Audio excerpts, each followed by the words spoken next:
Los conceptos generales de la fisiología, ¿verdad?, empiezan con esto, que corresponde a la fisiología celular. Si tú comprendes los mecanismos detrás de la fisiología celular, es decir, generalidades en fisiología, no vas a tener mayores dificultades. Sin embargo, hay una serie de circunstancias que son importantes reconocer.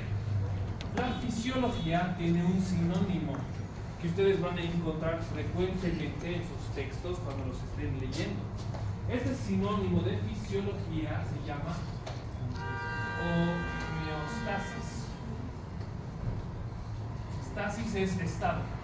Homeo, equilibrio.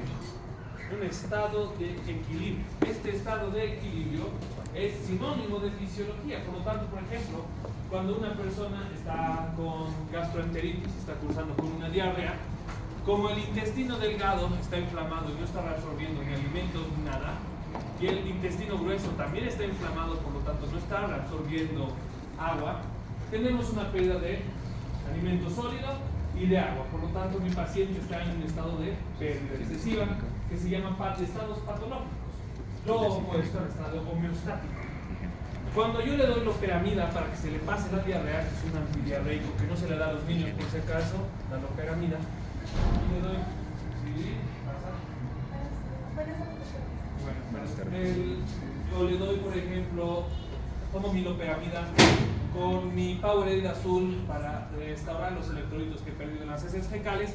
Al ingerir estas sustancias estoy tratando de acercar a mi cuerpo, que si bien sigue cursando con la patología, se acerque lo más posible a un estado homeostático. El problema y la dificultad más grande cuando se está aprendiendo fisiología es que normalmente se estudia al órgano por separado. Pero si, por ejemplo, yo tengo una patología, como por ejemplo, vamos a una patología crítica, un infarto agudo de miocardio. Mi corazoncito se ha infartado por arteriosclerosis. ¿Cómo se ha producido la arteriosclerosis? Mi paciente se ha dedicado a comer porquerías los últimos 25 años. Las porquerías incluyen ácidos grasos y alimentos grasos. Los ácidos y alimentos grasos tienen que absorberse en la región de los intestinos como kilomicrones, y los kilomicrones se vuelven ácidos grasos libres, y estos ácidos grasos libres deben unirse a las proteínas de transporte que se llaman LDL, VLDL, HDL. Mientras más densidad tenga la grasa, más probable es que esta se deposite. Como esta tiene un índice de saturación, un transporte máximo de 160 miligramos de cilitro, se sobrepasa ese índice de transporte, por lo tanto las proteínas llenas de grasa se empiezan a depositar, y al depositarse se depositan y se unen irremediablemente al endotelio, y cuando este se fractura porque el flujo deja de ser laminar y se torna turbulento, se desencadena un proceso de coagulación intrínseca que produce una obstrucción parcial o total de los vasos coronarios, que se llama infarto agudo de miocardio, ¿no es verdad? Súper. Entonces he infartado esto, ¿no? Vale. ¿Y qué es lo que ha sucedido? Como se ha infartado mi corazón, ahora de lo que ha empezado con un trastorno, aquí lo vamos a poner la palabra, el trastorno metabólico que se llama dislipidemia, que se caracteriza por un aumento del VLDL y una disminución del VLDL, ha hecho que se infarte esto, y al infartarse esto ha disminuido el inotropismo. Ha disminuido el inotropismo porque se ha infartado el músculo esquelético, perdón, el músculo cardíaco, que genera la contracción cardíaca, que se llama ley de Poisson, donde la máxima elongación determina el volumen latido. Como la fibra se ha lastimado, ha disminuido el inotropismo, por lo tanto ha disminuido la capacidad contráctil. Como ha disminuido la capacidad contráctil, está disminuyendo el volumen latido. Si disminuye el volumen latido, disminuye el gasto cardíaco. Si disminuye el gasto cardíaco, disminuye la presión. Si disminuye la presión de perfusión renal. ¡Ah, sorpresa! Entonces el infarto agudo del miocardio disminuye la presión renal. Entonces mi paciente ahora tiene una disminución de la tasa de filtración glomerular. Como tiene una disminución de la tasa de filtración glomerular, el riñón va a activar ¿qué cosa? La eritropoiesis, para compensar la ausencia de concentración de oxígeno en la periferia. Esto va a hacer que mi paciente soporte 25 minutos aproximadamente. Después de eso se va a morir. Entonces el error crucial es creer que este órgano se va por su lado, este otro órgano se va por su lado, y este otro órgano se va por su lado. Es un graso error. Porque aquí, por ejemplo, ya tenemos una variable que yo tengo que modificar, que es la presión arterial. Entonces, ahora que he comprobado el punto de por qué es tan difícil ser doctor, porque ningún órgano se arruina solito, pues bueno, siempre se lleva a sus compañeros cuando se van enfermando. Entonces pongo, ¿no?, en evidencia lo crítico que es que se aprenda fisiología para posteriormente describir la fisiopatología del infarto agudo de miocardio, como yo se les acabo de describir, y las consecuencias. Entonces mi paciente va a necesitar una medicación que genere una vasodilatación o que desobstruya el proceso coagulatorio intravascular del corazón, pero también va a necesitar líquidos. Por lo tanto, ¿por qué le doy líquidos? Porque mi paciente va a tener que aumentar su tasa de filtración glomerular producto de la lesión cardíaca que ha disminuido la presión de perfusión renal. Por ende, le empiezo una solución para entrar. Todo el mundo le ha visto a los pacientes enfermos, incluso aunque no tenga nada que ver con su corazón. No tiene deshidratación porque no tiene diarrea, pero sigue necesitando líquidos para compensar que intrínsecamente hay una disfunción vascular. Sí se hace. ¿Listo? Entonces, ahora que hemos explicado cuál es la relación de los órganos, estos tienen por finalidad una sola cosa. Primero, nunca se va un órgano por su lado, jamás. Acabo de demostrarles cómo. Y siempre estos procesos están acompañados, ¿no?, de funciones coadyuvativas que tienen por objetivo mantener la salud. ¿Por qué son funciones coadyuvativas? Por ejemplo, si yo les dijera que tengo este órgano y este órgano, tienen una cosa en común, estos dos órganos. Son reguladores de los líquidos en el cuerpo. Y lo segundo, ambos son reguladores de la presión arterial. El corazón y los vasos sanguíneos lo hacen por un método, ¿verdad? Y el riñón lo hace por otro método, que se llama angiotensina aldosterona. El efecto es el mismo, el aumento de la presión arterial, pero mecanismos son distintos.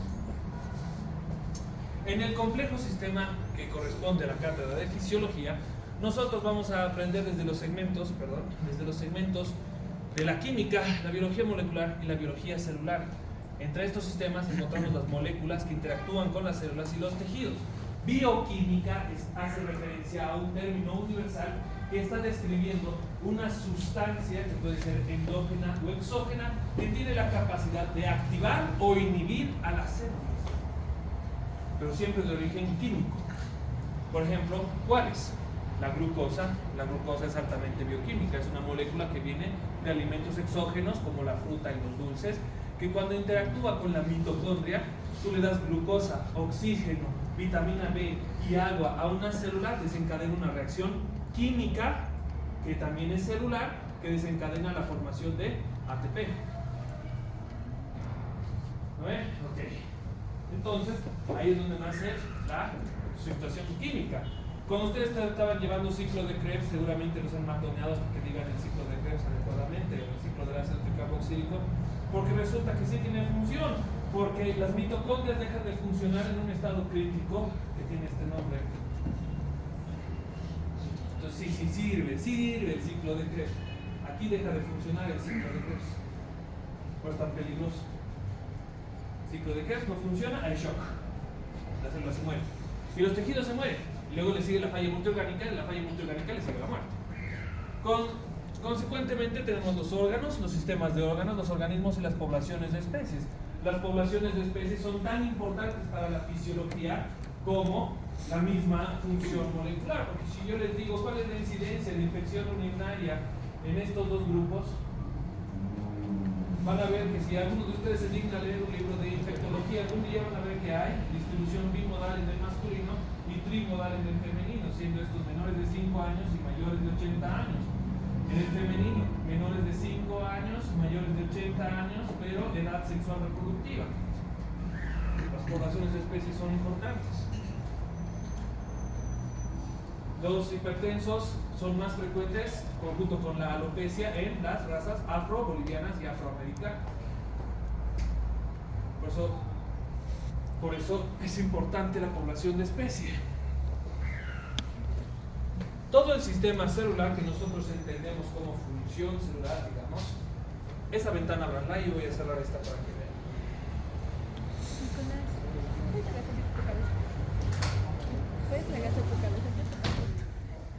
Todo este sistema se encuentra dentro O sea, tenemos varios sistemas dentro de la economía corporal. Estos sistemas son todos los que están también aquí: circulatorio, digestivo, endocrino, inmunológico, tegumentario, psicológico, nervioso, reproductivo, respiratorio y urinario. Todo delimitado por la piel, que corresponde al sistema tegumentario, nuestra primera barrera para lidiar con el medio externo. Que nosotros en fisiología lo que aprendemos es el medio interno. La circunstancia, sin embargo, es que el medio externo puede lastimarnos y nuestro medio interno puede lastimarse. Como por ejemplo, ¿ya han llevado su clase de microbiología? ¿No? ¿Saben lo que es esto?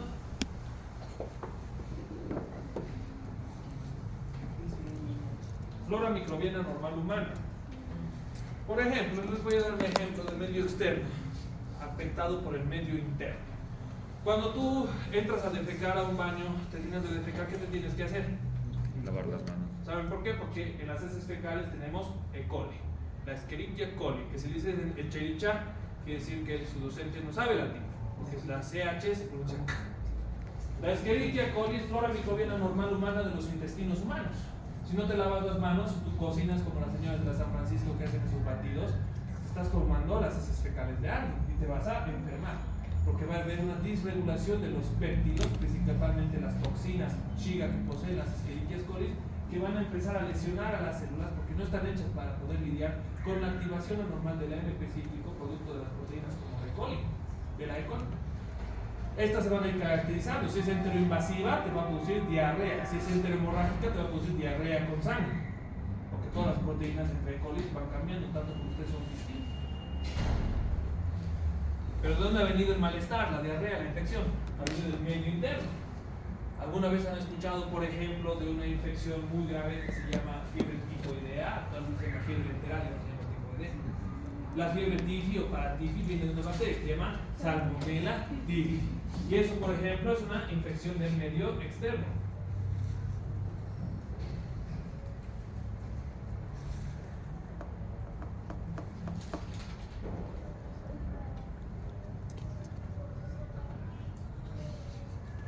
Porque lo que no te dicen, por ejemplo, es que las aves, como las gallinas, tienen un sistema digestivo igualito que el nuestro y defecan las gallinas, pero el sistema por el que defecan también se llama oviducto, por donde defecan ponen huevos. El huevo criollo está contaminadísimo de heces fecales de ave. ¿Cuál es la flora microbiana normal de gallina? La Salmonella tifi. Igualito que nosotros tenemos E. coli en nuestras heces, las gallinas tienen Salmonella tifi en sus heces. Y nos quitan nuestra homeostasis, atacando el sistema reticular endotelial. Esos son ejemplos sencillos. Simplificados, porque la infección por salmonela no tiene nada de sencillo. Entonces, ¿no? Ahora que hemos visto que hay medios exógenos, hay medios internos, hay distribución de acuerdo a raza y sexo, tenemos que ver con qué vamos a trabajar en fisiología. Cuando vamos a trabajar con fisiología, tenemos que ver que cada una de las células tiene varias composiciones. Primero tenemos la membrana celular, hecha de fósforo. Eso es muy importante para lo que vamos a ver después. Dentro, el contenido es primero el núcleo, que el núcleo contiene el material genético heredado de las células, que nos permite un mantenimiento, porque son los que contienen el material genético. ¿Qué quiere decir que tiene material genético? Yo me como esto, ¿no? Como Tom y Jerry, me como esta carne en mi sistema digestivo, la mastico, porque como es una macromolécula, el intestino no la puede absorber, entonces la mastico para que esta se fraccione. Esta es proteína animal. El primer cepillo del intestino puede absorberla cuando ya son micromoléculas, pasa a la sangre, de la sangre viaja y llega hasta este órgano, donde estos aminoácidos que son de naturaleza animal, el hígado y todas las demás células se ponen nuestras propias proteínas. Y así es como sintetizamos nuestras propias proteínas, que nosotros encontramos aquí. Nosotros vamos a trabajar con dos tipos de proteínas, las proteínas estructurales y las proteínas funcionales. Las proteínas estructurales no son nada más distinto a estos bloques que ustedes están viendo aquí, que están evitando que el techo colapse sobre sus cabezas, estos de acá. Las células son normalmente dibujadas como esféricas o semirredondeadas, justamente porque son producto de su morfología de células estructurales. Estas células estructurales tienen varias relevancias en enfermedades como por ejemplo el Alzheimer, que las neuronas se mueren y liberan sus proteínas patológicas que se llaman proteínas tau. Y estas proteínas tau neurológicas, que son proteínas estructurales, no sirven para nada excepto para depositarse y degenerar el tejido. Y después tenemos las proteínas funcionales. ¿Para qué son las proteínas funcionales? Pueden actuar como varias cosas. La primera, las proteínas globulares. ¿Qué quiere decir globulares? Como la inmunoglobulina, la hemoglobina, la tiroglobina. Son sinónimo de transporte. Son proteínas que gozan de esta misma estereoespecificidad que generan que sustancias como esta sean diluibles en sangre. Las inmunoglobulinas, los complejos inmunes, no son diluibles en agua. Por lo tanto, se le unen aminoácidos que les permiten ser diluibles en agua. Y al ser diluibles en agua se pueden diluir en la sangre, se pueden transportar. Sencillo. Las siguientes son proteínas enzimáticas, ¿no?, que pueden generar activación justamente del núcleo celular, como por ejemplo, ¿cuáles? Las hormonas. Las hormonas ponen a funcionar las células. Ese es el segundo ejemplo. Y el tercer ejemplo, proteínas transmembranas. Las proteínas transmembranas son como esta puerta. Las proteínas pueden abrirse o pueden cerrarse. Hay un estímulo, como por ejemplo la insulina. La insulina hace que las mitocondrias sinteticen proteínas transmembranas que se llaman GLUT. Y las proteínas GLUT se expresan en la membrana celular, imagínense que esta pared es la membrana, y permite que la glucosa se entre hacia las células. Sin embargo, cuando dejan de existir, se cierran y la glucosa ya no puede entrar. ¿Y por qué se llaman transmembrana? Porque cuando nosotros las vemos, esta es la membrana plasmática, las proteínas que tienen, digamos, esta forma, tienen un segmento que se encuentra por adentro y un segmento que se encuentra por afuera. Están en ambos, son transmembranas. Como los transexuales, por ejemplo, tienen pinta de mujeres y son tipos, son las dos cosas al mismo tiempo. Son transmembranas. Sencillo. Ojalá fuera tan sencillo, ¿no es verdad? Como que esto es piel y esto es sangre. No, es más complicadito que eso. La complicación nace de la primera ley del día de hoy, la ley del balance de masa. La ley del balance de masa nos dice que el movimiento de las sustancias, no importa qué sustancia nosotros estemos hablando, pero normalmente el objeto más sencillo de estudiar es el agua. Nos dice que tenemos un ingreso, una función de la sustancia y un egreso. El ingreso y el egreso deben ser continuos y constantes, y que cada uno de estos volúmenes puede modificarse con un solo objetivo, que es este. Si yo me tomo 7 litros de agua, quiere decir que me estoy tomando 4 litros por encima del límite estipulado. Por lo tanto, ¿qué es lo que va a pasar? Voy a tener un ingreso excesivo y lógicamente voy a tener un egreso excesivo. Pero sin embargo, aunque haya tomado 7 litros, ese mismo día, aunque no hubiera tomado 7 litros, igual voy a necesitar tomar 3.200 litros mínimo de líquidos. Por lo tanto, tengo que tener un ingreso constante cada día y un egreso constante cada día, que es donde nace, por ejemplo, el ejemplo que os había dicho del riñón. Los líquidos dentro del cuerpo se van a distribuir en dos espacios muy sencillos, uno que se llama intracelular y otro que se llama extracelular. Si no han entendido esta imagen, se las dejo aquí. El extracelular, fuera de la célula, extra, afuera, y el intra, adentro de la célula. Cuando nosotros estamos estudiando, ¿no es verdad?, estos segmentos, nos damos cuenta que los segmentos pueden ser subclasificados, quiere decir que hay unidades funcionales por debajo de las mismas. Entonces, ¿cuántos compartimentos habíamos dicho? Un compartimento intracelular y un compartimento extracelular. Aquí hay una imagen para todos, los que entienden compartimentalmente y con los que entienden cualitativamente. Tenemos con los mismos colores en ambos esquemas, ¿no es verdad? Tenemos el espacio intracelular compuesto por las miles de millones de células que tienen un poquito de líquido dentro. Tenemos el extracelular que corresponde a este rojo y este celeste, lo cual nos lleva a la clasificación. ¿El intracelular tiene subcompartimentos? No, no tiene. Pero el extracelular tiene dos. Tiene el intersticio y el vascular. Y aquí está. ¿Cuál es cuál? El intracelular con amarillo y el celeste que corresponde al intersticio. ¿Qué es el intersticio? El intersticio es el espacio, trunco, que suspende a las células en el líquido. ¿Y por qué se llama suspensión en líquido? Se llama éstasis. La suspensión en líquido.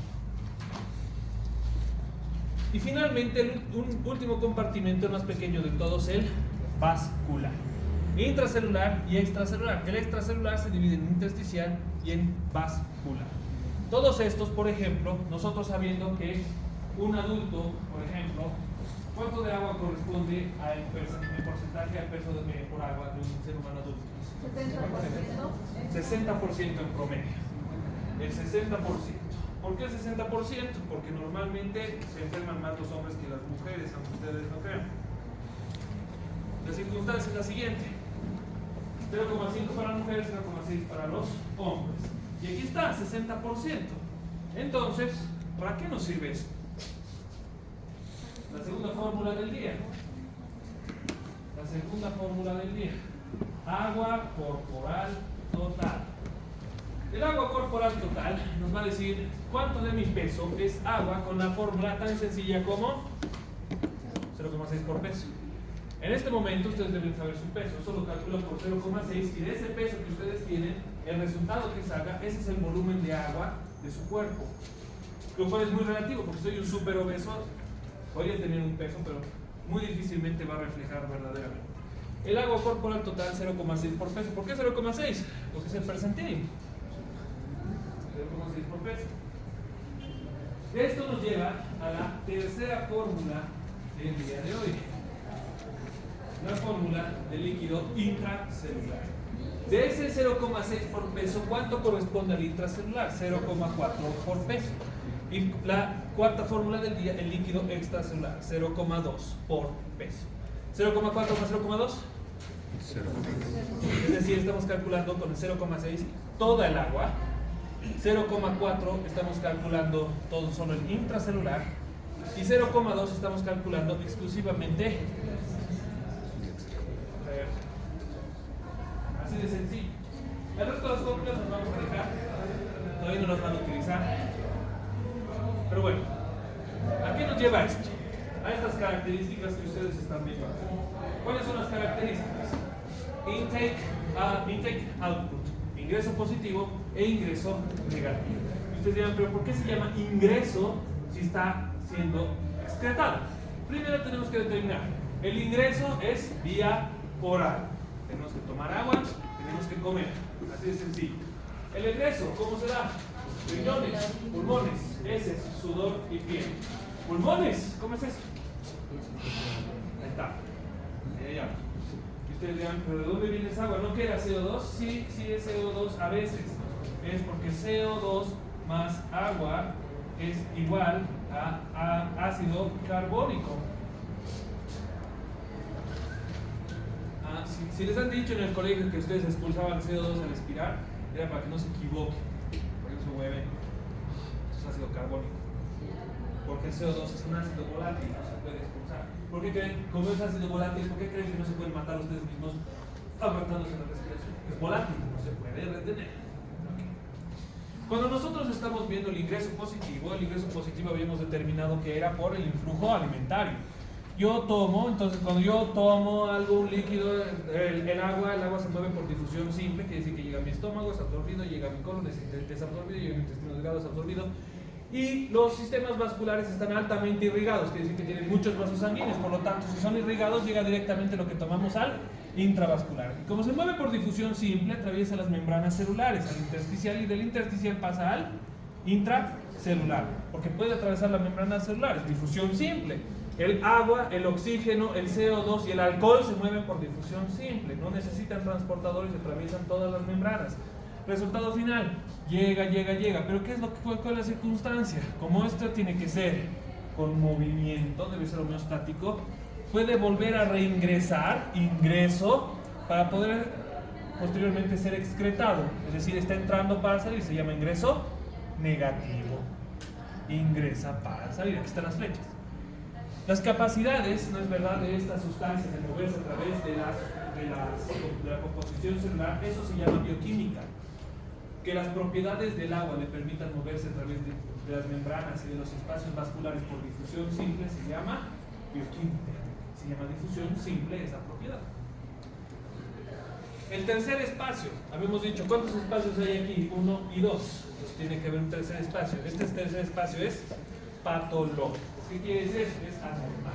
Durante alteraciones agudas o crónicas de los electrolitos o de los líquidos es cuando aparece este misterioso tercer espacio. ¿Cuáles son las entidades que le generan en el aumento del tercer espacio? ¿Qué es el tercer espacio? Movimiento de líquidos unipolares. ¿Dónde se mueven normalmente los líquidos? Al intersticio. Y el intersticio aumenta de tamaño y se llama... Cuando han llevado, seguramente, ¿qué estoy describiendo? Tumor, rubor, calor, dolor. ¿Qué estoy describiendo? Tumor, rubor, calor, dolor. ¿Qué estoy describiendo? La inflamación. Tumor, aumento de tamaño. ¿Por qué crees que aumenta de tamaño? Los vasos sanguíneos, cuando ustedes han llevado en histología, les deben haber mostrado que los vasos sanguíneos, su soporte es romboidal, que tiene este aspecto, que es trabecular. Cuando los vasos sanguíneos se dilatan de manera normal, los líquidos se pueden salir por la pared de los vasos sanguíneos, que eso se llama extravasación. Y del espacio vascular, ¿a dónde creen que se sale? Al intersticio. Y se dematiza. Tumor. Rubor. Como hay vasodilatación proximal, es decir, la sangre llega, está muy abierto, se los explicaré así. La inflamación, hay vasodilatación proximal y hay vasoconstricción distal, por lo tanto, la sangre llega en grandes cantidades al sitio de la inflamación y sale difícilmente. Por lo tanto, si aquí está tu piel, las paredes de los vasos sanguíneos se dilatan y se acercan a la piel, dándole un aspecto ruboroso o rojo. Calor. La presión arterial se genera por un fenómeno de fuerza empujado por la sangre en contra de las paredes de los vasos sanguíneos en el circuito arterial, ¿verdad? Definición de presión arterial. Cuando esto choca contra la pared, genera este fenómeno de presión, es el calor. Y dolor. Bueno, si es que quieren saber, el dolor se produce cuando hay una despolarización mediada por potasio y persistente mediadamente por calcio que genera una conducción rápida y lenta por las fibras alfa 1, alfa 3 y C. No me han entendido, ¿eh? Porque no hemos llevado eso todavía, entonces nada que ver, ¿no? Pero como sí estamos llevando líquidos, aquí lo vamos a dejar. Ok, ¿cuáles son ejemplos de tercer espacio? El edema traumático, síndrome compartimental, es decir, listo, te inflamas, ¿no? Edema cardíaco y renal, si el corazón es insuficiente porque tiene una disminución del gasto cardíaco, disminuye la presión de perfusión renal, por lo tanto, hay disminución de la presión de filtrado glomerular, si disminuye el filtrado glomerular, disminuye el gasto urinario, por lo tanto, el paciente no orina, entonces está reteniendo líquidos. Y el edema renal, que es lo mismo, solo que lesión intrínseca del riñón, ya no se lesiona el corazón, se lesiona el riñón, disminuye la tasa de filtración glomerular, por lo tanto, disminuye el gasto urinario en 24 horas. Fácil. Ascitis, insuficiencia hepática, que vamos a aprender ahorita cómo se da una ascitis. El tema que vamos a tocar a continuación, ahora que ya sabemos cómo son los compartimentos de los líquidos, es una palabra infame que al principio es muy difícil de entender, que se llama osmolaridad. Parece complicado, pero no es tan sencillo como decir osmolaridad. Ustedes están llevando bioquímica, ¿no es verdad? Cuando el docente de bioquímica les haga, vayan a leer qué es lo que dice el Harper sobre osmolaridad. Dice que la osmolaridad es la difusión de líquidos a través de una membrana semipermeable. Pero lo vamos a explicar de una forma más sencilla. ¿Les parece? La osmolaridad es la capacidad de una sustancia de tener ósmosis. ¿Y qué es esta ósmosis? Vamos a explicarlo de la siguiente manera.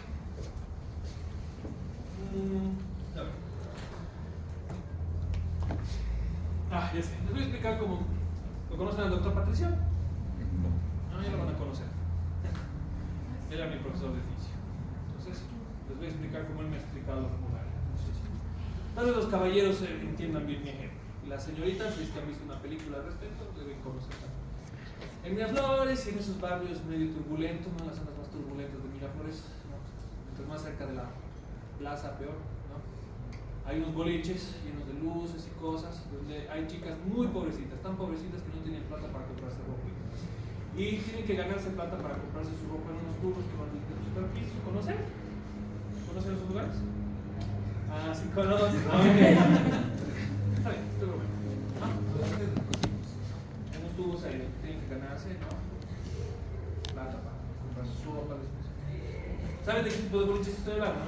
Sí, los ejecutivos. No sé. Miren, yo ya soy mayor, tengo 30 años. Ya no estoy en esas escaladas, ¿no? Pacientes, tengo ustedes, mucho que hacer, ¿no? Y además, ¿qué tiran el plata en eso? ¿Cuál es la circunstancia entonces? Si yo entro ahí así, no pasa nada. Pero muchachos, ¿qué es lo que pasa si yo entro con mi fajo de billetes y dólares así? ¿Qué es lo que va a pasar? Se van a pegar. Muy bien. Ahora voy a cambiar esto. He hecho mis dólares, ¿no? Le voy a poner un nuevo nombre. Y a las chicas les voy a cambiar de nombre.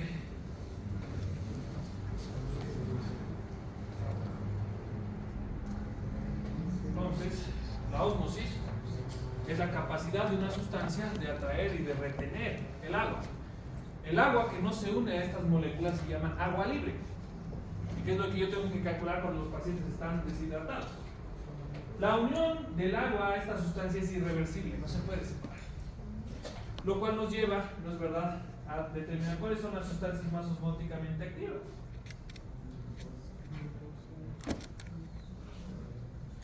Y ustedes dirán, entonces seguiremos el ejemplo. Pues, ¿dónde está? Aquí tenemos una membrana semipermeable por la que solo puede pasar agua. Sin embargo, vemos que A tiene una concentración de glucosa menor a la de B. Por lo tanto, ¿cuál es más osmótico? ¿Cuál jala más agua? ¿A o B? B jala más agua. Por lo tanto, el movimiento neto de líquidos va a ser de A a B. Estaba en la calle, me he entrado al boliche. ¿Y qué es lo que va a pasar? El líquido se va a mover del segmento A al segmento B. Esto es muy importante porque así es como se explica por qué se deshidratan los pacientes que comen porquerías. Porque si te comes una sustancia muy osmótica, ¿va a jalar agua? Sí. Muy bien. Les voy a dar un ejemplo. El ejemplo es muy sencillo. Con la cuarta fórmula del día. La del 2 por sodio más glucosa sobre 18 más nitrógeno ureico sérico sobre 2,8, que debe dar entre 270 y 310 miliosmoles litro. Entonces yo puedo calcular la osmolaridad de las personas. Si por ejemplo yo empiezo a ganar glucosa en grandes cantidades abismales, como por ejemplo la diabetes, ¿aumentará mi osmolaridad? Lógico. Entonces habíamos quedado que la glucosa puede jalar agua, ¿no es verdad? ¿Cuáles son las P's de la diabetes?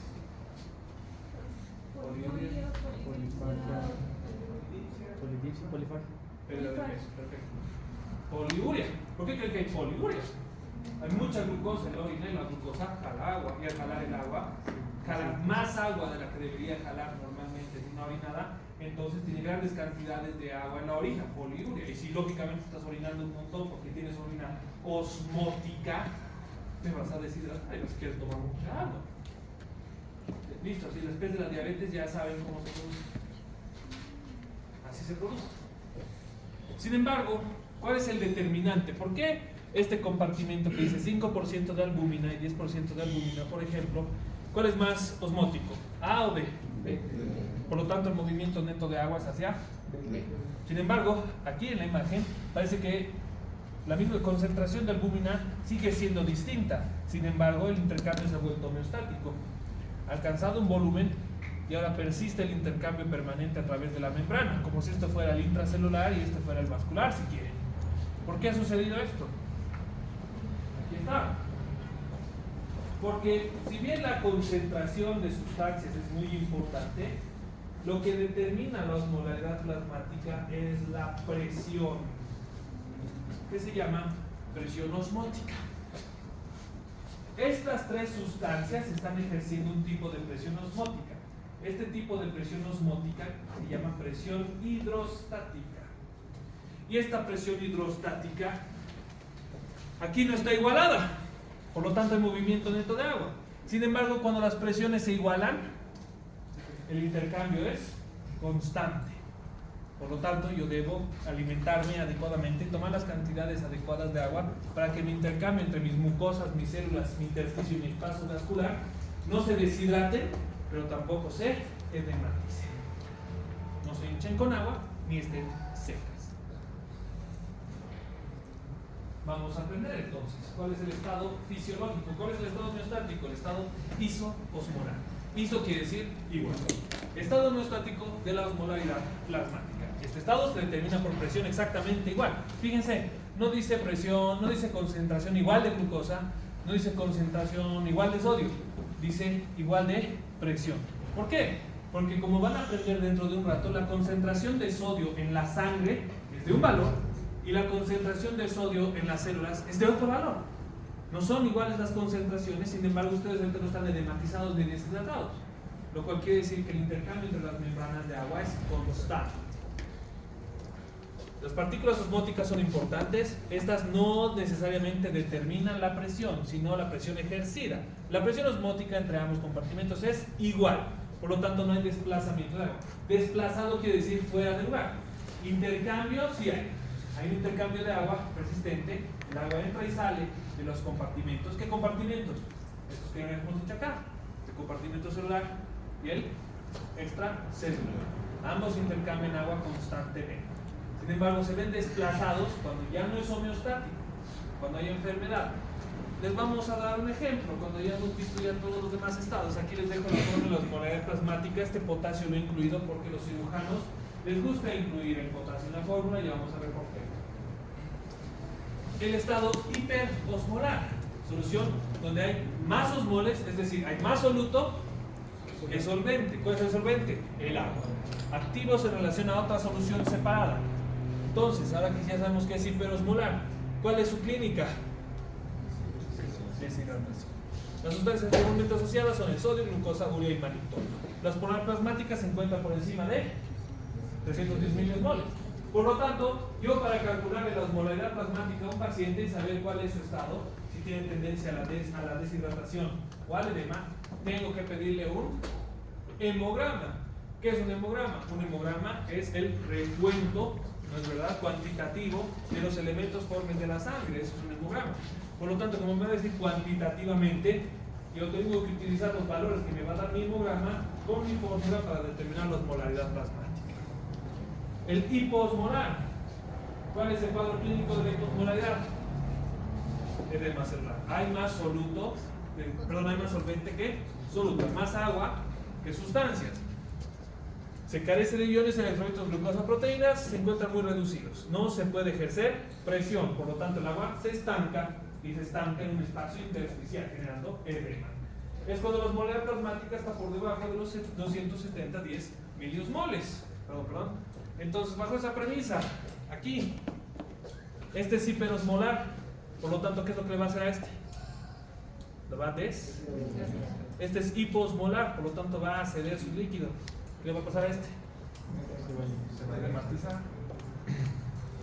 Y ustedes dirán, ¿pero por qué me sirve esto? Porque resulta que hay, ¿no?, unos frascos que se producen en India y en todas las unidades clínicas que tienen agua dentro. Te ponen en tu vena. Unas son isotónicas, como el cloruro de sodio 0,9%, tiene 155 mil equivalentes de sodio y 154 mil equivalentes de cloro. Es isotónico. A diferencia de la dextrosa al 5%, nos da 50 gramos de glucosa, que es hipotónico. Si tú le das más dextrosa al 5%, hipotónico, ¿qué era? Hiposmolar, perdón, ¿qué era? Edema, produce edema cerebral. Si tú le das dextrosa mal, lo matas. Sencillo. Ok. Ahora vamos con la contraparte. La osmolaridad efectiva está determinada por la tonicidad. Habíamos dicho volumen de agua efectivo y ahora volumen plasmático efectivo. La tonicidad es la presión que ejerce el agua, es decir, la presión que está ejerciéndose en relación a la osmolaridad. La osmolaridad es la presión que ejercen los solutos y la tonicidad es la presión que están ejerciendo los solventes. Determino el estado fisiológico opuesto a la osmolaridad. El isotónico es homeostático, el hipertónico es deshidratable, el hipotónico es edematoso. ¿Lo ven? Aquí está. Aquí debajo. tenemos una célula suspendida en una osmolaridad de 280 miliosmoles. ¿Es normal?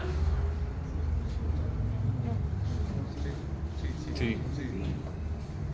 Ya. Es normal, por lo tanto, no hay cambio. Hay intercambio permanente. Hipertónico. La célula sea hipotónico. Miren, 360, bastante elevado. Bastante elevado. Hipotónico. 70 miliosmoles por debajo del valor normal. Aquí les dejo el valor, osmolaridad plasmática. Hipertónico, deshidrata, hipotónico, edematitis. ¿Listo? Entonces, ¿por qué es esto importante? Porque estos fenómenos, los líquidos, afectan a las células, como ustedes van a ver la subsiguiente semana. Tenemos pérdida neta de agua, que es el hipertónico, que está deshidratando al eritrocito. El isotónico, en el que hay intercambio permanente, el agua se entra y el agua se sale. Y el hipotónico, en el que hay ganancia neta de líquido de las células, que es el edema celular, que se puede edematizar tanto que explotan. A diferencia de estos, que las mitocondrias entran a dejar de funcionar. ¿Qué es lo que nos lleva a la definición de deshidratación? ¿Qué es la deshidratación? ¿Quién sabe?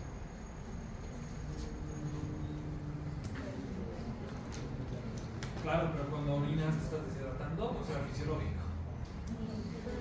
No la definición del dolor, tiene algo en común eso. Muchachos, la deshidratación es la pérdida activa de solutos y líquidos a tal grado que produzca injuria celular, es decir, una deshidratación, una pérdida de líquidos tan grave o tan marcada que las células empiezan a lastimarse. Eso es deshidratación.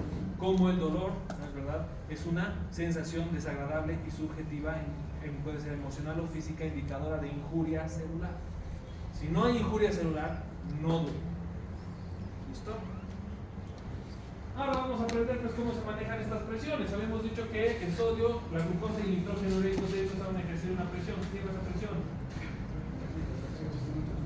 Hidrostática. La presión hidrostática. Pero entonces, quiere decir que hay una presión en compartimiento, es decir, un compartimento que ejerce esta presión, porque esta es la osmolaridad plasmática, quiere decir que hay osmolaridad en la sangre. Entonces tiene que pelear contra otra presión. Esta presión está dada por las proteínas. Las proteínas, la presión que ejercen las proteínas, se opone a la presión hidrostática. ¿Qué se llama la presión de las proteínas? Oncótica o coloidosmótica. ¿Cómo funcionan los coloides, doctor? Sencillo. ¿Alguna vez han hecho gelatina? ¿Qué hay que hacer primero? Calentar el agua. Casi a la temperatura de un ser humano. Porque si no, no hay coloides. Los humanos tenemos esa temperatura por una razón. Primero. Segundo, está hervida el agua. ¿Qué hacemos? ¿Metemos la mano? No. Ponemos el sobre, ¿no? Y con el tiempo, ¿qué va a pasar? El agua se va a unir irremediablemente a las proteínas. Entonces, cuando yo esté cuajado, voy a hacer, por un cernidor voy a poder pasar la gelatina cuajada. Se ha unido irremediablemente al agua, se ha vuelto un coloide la gelatina. La gelatina es un coloide. Entonces, ¿por qué le damos coloides a los que están con gastroenteritis? Para que se fuerce su flora intestinal y en cierta parte para igualar estas presiones. Le estamos dando unas proteínas que se van a unir irremediablemente al agua. ¿Y qué va a hacer? ¿El agua se va a salir por las heces fecales o se va a unir al coloide? Si se une al coloide, ¿se va a quedar dentro del cuerpo? Lo cual nos lleva, ¿no es verdad? Entonces, tenemos una presión hidrostática en el vaso sanguíneo y tenemos una presión hidrostática fuera del vaso sanguíneo. Tenemos presión de proteínas dentro del vaso sanguíneo y tenemos presión de proteínas por fuera del vaso sanguíneo, lo cual nos lleva a la fórmula de Starling. Flujo, es decir, cuánto líquido pasa, es igual a presión hidrostática capilar menos presión hidrostática intersticial menos presión oncótica capilar menos presión oncótica intersticial. Presión hidrostática capilar, presión de estas tres sustancias en el capilar menos presión hidrostática intersticial, presión de estas tres sustancias en el intersticio menos presión de las proteínas en los capilares menos presión de las proteínas en el intersticio. Todo esto se está restando. Cuando se restan las fuerzas, ¿aumentan o disminuyen? Por lo tanto, 1 milímetro de mercurio es lo que queda, por lo tanto el intercambio es persistente, porque no hay un aumento ni una disminución de las presiones. Y si las presiones están ya no peleando, sino que están igualadas, ¿qué es lo que pasa? Se intercambian los líquidos y se salen del vascular al intersticio y del intersticio al vascular. Y cuando se quieran salir de manera normal, una presión en contra evita que se salgan, así como una presión en contra evita que se metan. Si yo, por ejemplo, a esto le meto grandes cantidades de sal, ¿qué creen que va a pasar? La sal es osmótica. ¿Qué se va a deshidratar? El intersticio. Después de que como mis papas Pringles, ¿qué voy a sentir? Se queda de lado. Y si yo como papas Pringles y un montón de Coca-Cola y me quedo viendo películas todo el fin de semana, voy a tener tantos osmoles activos en mi riñón que voy a empezar a orinar clarísimo, como si estuviera orinando agua. Porque voy a tener una orina hiperosmolar, con muchísima agua. Y el estado de mi cuerpo también va a ser hiperosmolar. Me voy a estar ¿Cuál es la circunstancia, sin embargo?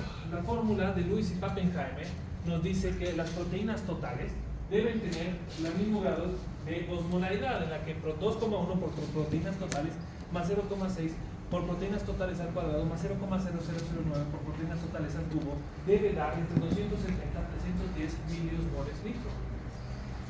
La osmolaridad de las proteínas debe ser la misma osmolaridad de las sustancias. Debe ser la misma. Si no es igual, uno de estos se va a deshidratar dependiendo de qué compartimento sea más hiperosmolar y qué compartimento sea más hipoosmolar.